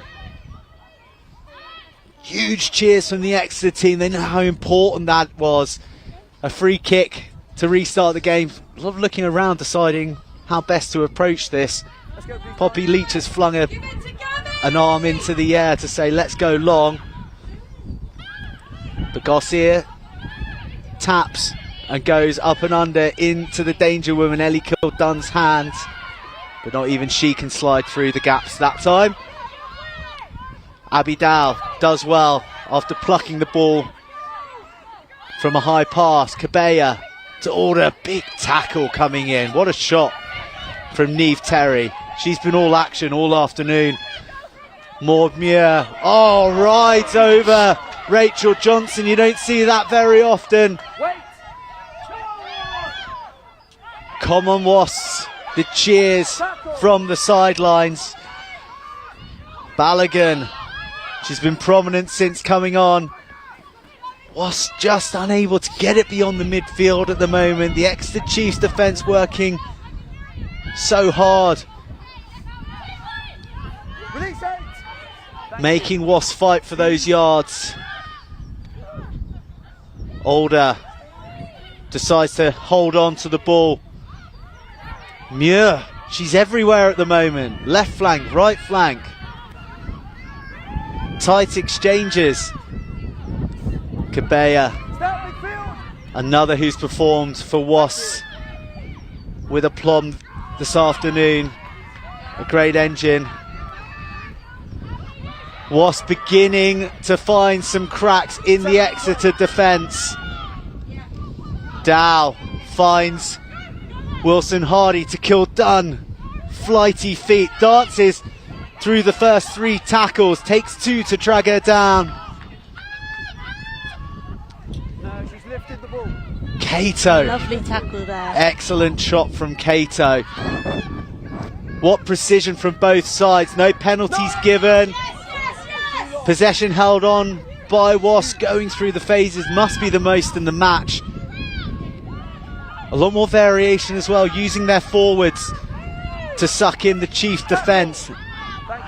It's all in the name of creating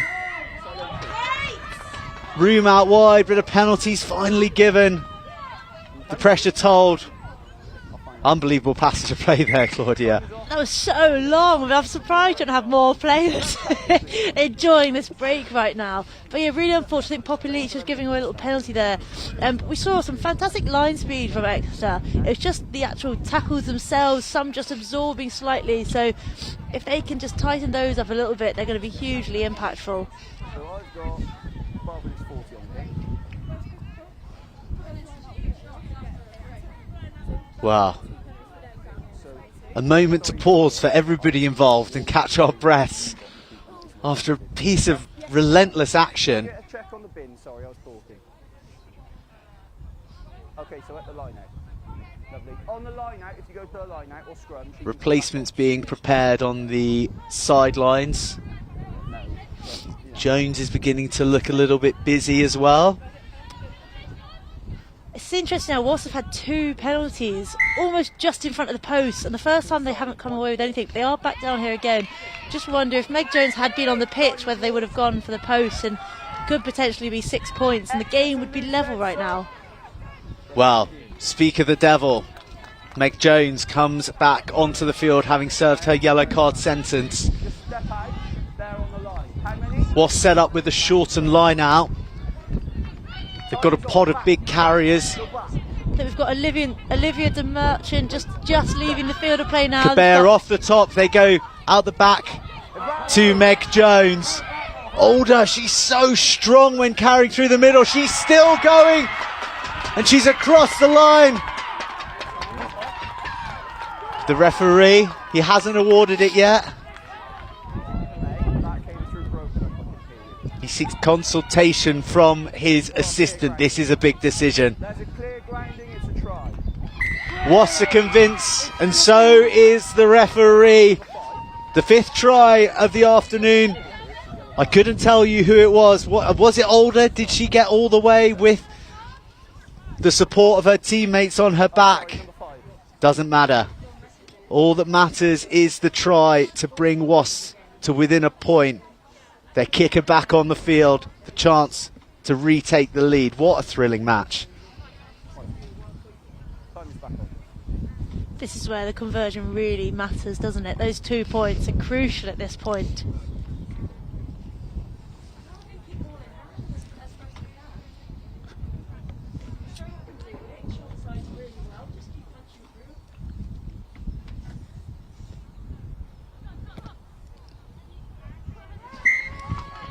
Success from Meg Jones, the returning Meg Jones, making amends for her yellow card. Wasps back into the lead, 29-28. Approximately 13 minutes to go. Our clock not entirely accurate. We do our best to keep in line with the referee. But either way, there's definitely enough time for some more twists. As we see Edel McMahon leave the field. Some new faces adding some real impetus. Christiana Balogun. She's been a good addition for Wasps since coming on. Some confusion from the kickoff. 2 players converging on the ball, then leaving it to each other, but Wasps lucky to get the ball back. Jones kicks it long down the middle, up to the halfway line to Terry. It's lost in possession by Exeter, not forward though. They still have it. Garcia to Zachary.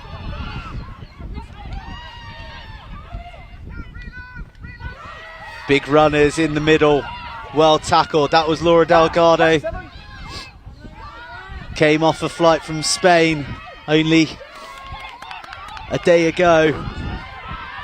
No signs of jet lag there. Wait, 13. And Wasps win the ball back. They send it long, but Exeter more than happy to return on feet. Steps through Kwanzaa. They're beyond the 10. Strong run. Explodes through just the tiniest of gaps. There's room out wide. It's into that woman. Garnet McKinder's hands. Thank you. Chiefs have broken into the 22.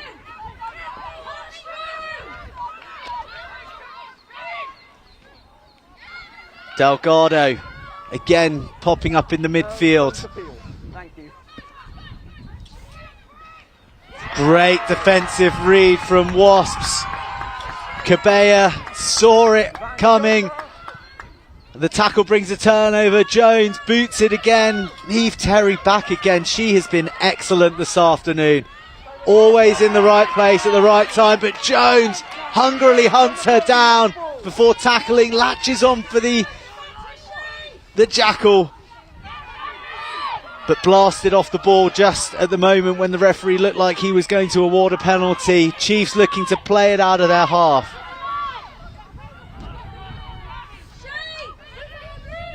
A lovely bit of individual play there by Meg Jones, the kick and then almost the turnover too. But yeah, Neve Terry did well to field the ball, and now Exeter keep possession.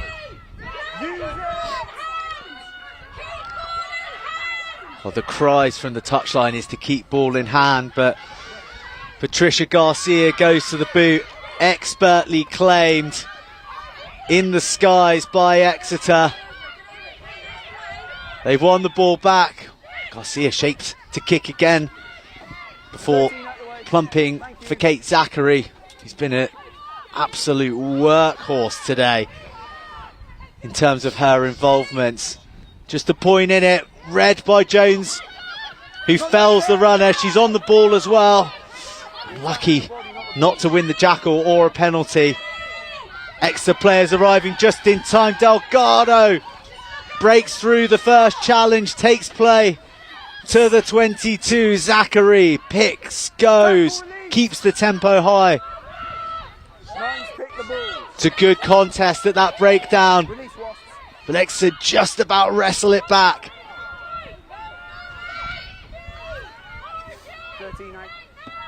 They probe continually down the right hand side to Tosi.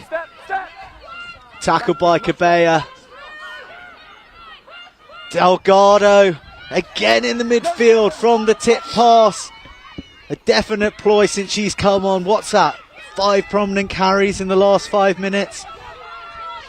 It just shows the impact having such a strong bench can do for you, doesn't it? I mean, you did some tired legs out there now. They've had long passages of play, and Delgado is just there, fresh legs, just absolutely powering her way through with those midfield carries. Well, Cabella javelins her again. Her tackling has been extraordinary this afternoon. Yeah, one of those players, again, so young and so talented, and a formidable defensive talent, and pretty nippy with ball in hand too, so will be exciting to see what she can do in rugby, especially as she grows in the game over the next couple of seasons. Well, it's that youthful recklessness almost with which back row players throw themselves into these tackles. She's charging out and then spearing almost horizontal off the floor to take some of these big runners down, like Delgado. I mean, she has been a revelation since coming on and was struggling to contend with her physicality, but also the intelligence of the line she's choosing and where she's cropping up. She's not exactly one out from the scrum half. She's surfing on the shoulder of the 10, the centre, you know, looking for smart places to exert that physicality. Yeah, I think Exeter are offering options all over the place, and it's the talent of their playmakers, of their 9, of their 10 to pick the right runners, and when they are finding holes, and their forwards are very keen to use a little bit of footwork before taking it into contact, which is so far working really nicely for them. A few wounded warriors out there receiving attention, and I dare say a few people gasping for some extra oxygen, because the passage of plays have been lengthy. They've been committed as well. It's a full ticket of matches today. Loughborough kicked off at the same time away at DMP Durham. You would venture on form that that's going to be a Loughborough win. Quins are hosting Gloucester Hartbury, and then we're here with Wasps Exeter Chiefs. And irrespective of what way the game goes today, you won't see too much change in the table positionally, but in terms of momentum for that playoff spot, this could be huge if Exeter can get the win. And they've won a penalty from the scrum, so they're playing with advantage. Yeah, as we're saying at this point, you know, Exeter in 5th, Wasps are in 4th. There is a little bit of a gap between them, but the gap's not that big. So, yeah, I think it's important for both teams here to win the game. So, you know, there's a lot riding on it in terms of building that momentum. You know, they're both in very similar positions, quite new squads, quite a lot of new players. They've kind of come into their own at this point, and now they're starting to really challenge top of the table. So, well, Wasps do have a game in hand, but really, after the performances of the last couple of weeks, they will want to finish higher than Loughborough. They'll want to be in the mix to finish higher than Quins or Saracens. But they've got a white wave to contend with at the moment, who are flooding towards their goal line. we've seen this time and time again in this match, haven't we? And Exeter have come away with the try on a few occasions already, so I'm just not sure. They're so accurate, so precise. You can tell by the quavering in Claudia's voice the nerves at which this kind of play from Exeter induces. Poppy Leach dives round the corner. Delgado's back there at the base. A lovely tackle there, I think, on Emily Totosi. Yep, Wasps drive them back. Zachary's the next to be felled. It is patient stuff from Exeter. There's a confidence about the way in which they drive in these positions. They have crossed the line but held up heroically by the Wasps forwards. They've taken a battering from the Devonians today. Muir has literally springed up off the floor. Boundless energy. And that's the kind of energy you want to see amongst your teammates when your backs are to the wall. You're in the trenches trying to repel a relentless battering from the opposition, isn't it? I know, you can't ask much more from your props than that, can you? Just about to go into a scrum, having defended against a really strong Exeter pack for that long, and there she is jumping around, ready to go again. Well, we're entering the final minutes of this absorbing contest, and actually, if you look at the times of when tries are scored in this league, Wasps and Exeter are the teams that score most frequently in the final 5 minutes of the game. Exeter 6 this season, Wasps 7. But no one will care about those that have gone before. It's all about this next score, which will surely decide the game as the scrum crabs across the field. The referee's arm is out for advantage before a fumble from Garcia. Shot is called. Shot called. Huge moments in this game. Interesting decision there. I think the 3 points obviously puts Exeter just in the lead, but I mean, it's a shame you can't select a scrum at this point. You know, with the new laws in the Allianz Ferry 15s, you'd be thinking Exeter go for a scrum after the success they've had, and perhaps, you know, their line-out hasn't been serving them quite as well as they've wanted. So, you know, they've gone for safety. The Cantorna's been on form all day, so we're expecting now Exeter to walk away with 3 points here. Well, there's a reasonably vocal Exeter cohort up here in our commentary position who are lamenting the fact that you can't plump for a scrum.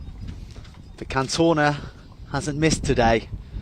She's got the chance to put Exeter into the lead with just minutes to go.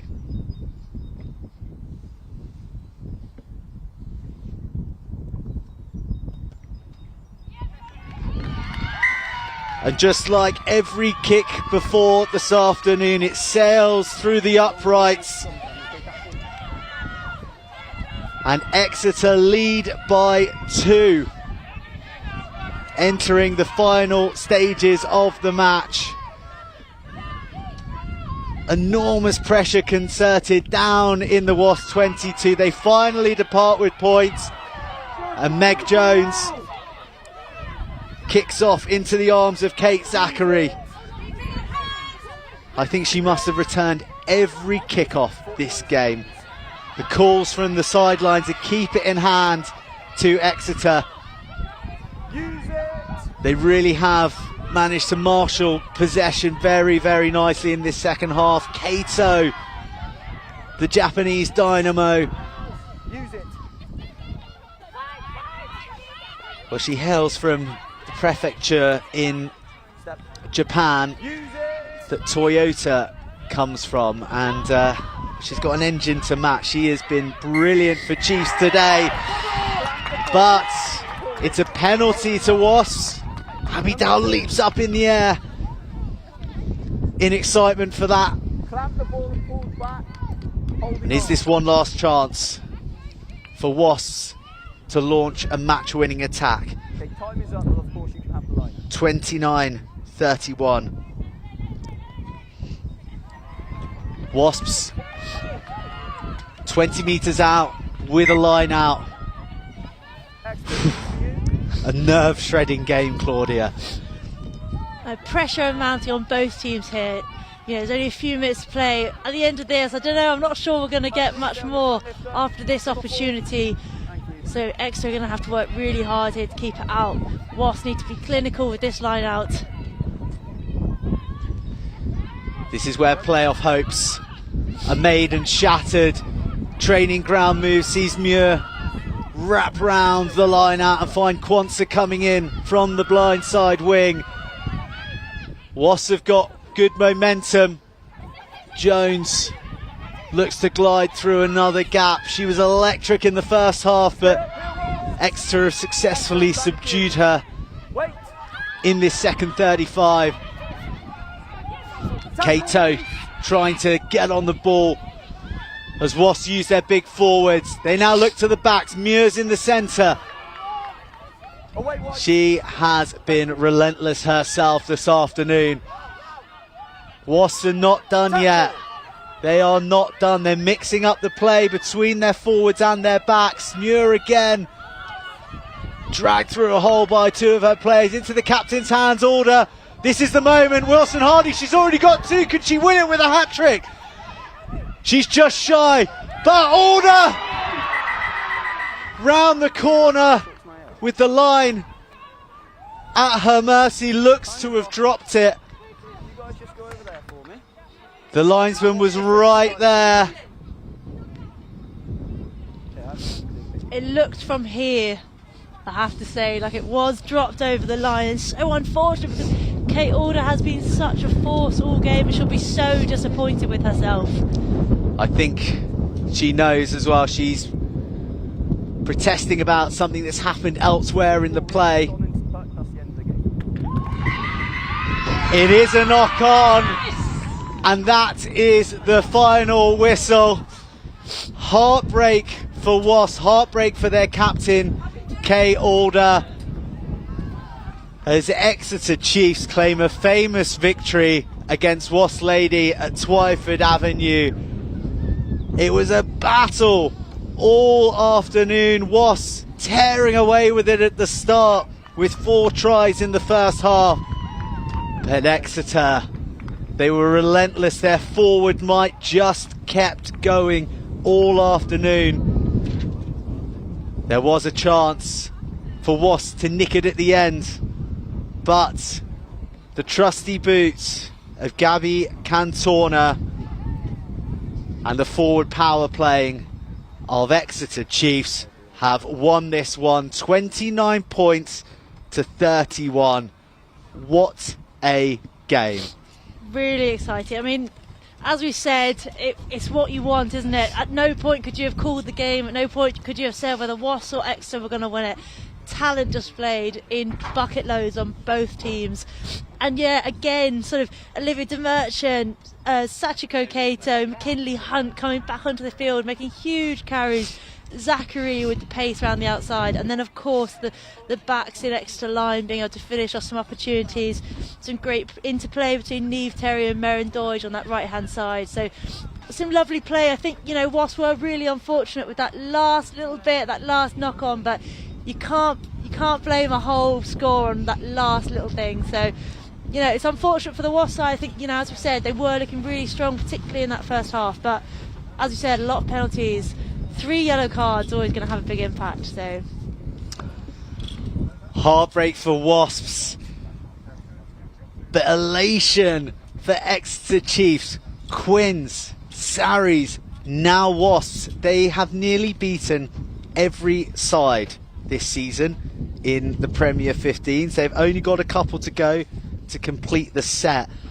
And what sort of message does that send out to the rest of the league? I mean, obviously they're on everyone's radar because of what they did against Quins and Saracens, but now they've added Wasps to that rap sheet. There's few scalps left. I know. We're looking probably at Loughborough they've got to beat.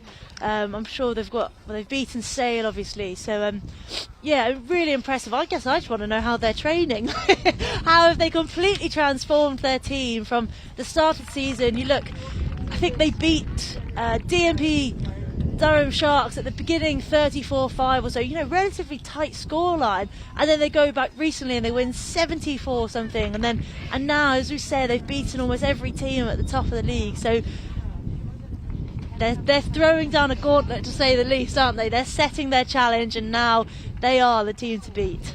What about your Wasps? Where do they go from here? How much is this going to hurt? It's going to be huge, isn't it? It's going to be really disappointing. I think they're going to be particularly gutted because they were so close. And we showed what we could do. The tries coming out on the wing, Amy Wilson-Hardy getting on the score sheet, and that's not a name you see very often on there. So yeah, some lovely interplay. They're going to be disappointed, but you know, they'll have to just pull themselves together and then look towards the next match. They've still got another one to come, Loughborough next, so hopefully we can still go out there, still win that, and then secure our place in the top 4.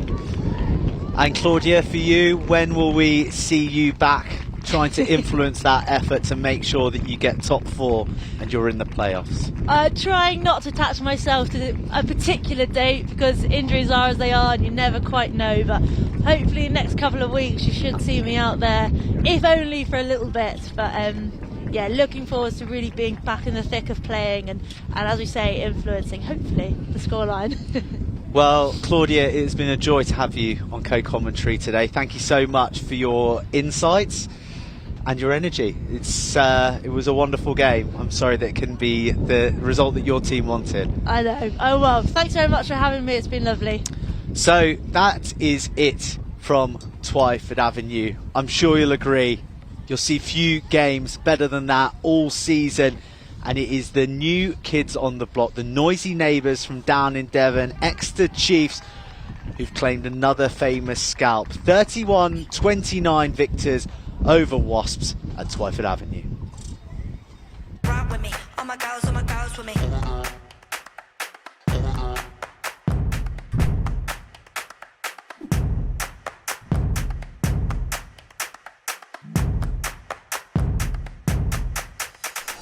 Out towards Chloe Rolly, wonderful step from the Scotland international, gliding away, running away, sprinting away, stunning score! Lewis on the wraparound. This might work out for Thompson. They're going to put a little bit more on it, and then they're over. Large on the ball, lovely flighted pass. Tatiana Hurd with a straight line, streaking towards the try line in the opening minute. She spills away, dives over the line. Wonderful try from Tatiana Hurd. Megan Jones puts the afterburners on. Shot in Harris. 2-on-1 is Lydia Thompson. Oh no, you're not going to catch Lydia Thompson from there. Scott. Oh, it's intercepted by Emily Scarrett. They won't catch Emily Scarrett from there. The long legs just eating up the ground. Oh, Chloe Rowley's making her way back, but she won't catch her. Emily Scarrett has been on fire. Carson again, she's having an absolute stormer of a second half. The Canadian international still going, gets the offload out. Lottie Clark bursts away from the tackles, gives it off. Carson again, looks around the outside, Packer for the hat-trick. What a score from Saracens. What a comeback. Someone ride with me. Oh my girls with me. Ride with me. Turnover by Malloy. And McDonald sets off. Claudia McDonald. Mack is back and in fine style. Oh, it's a fine strike.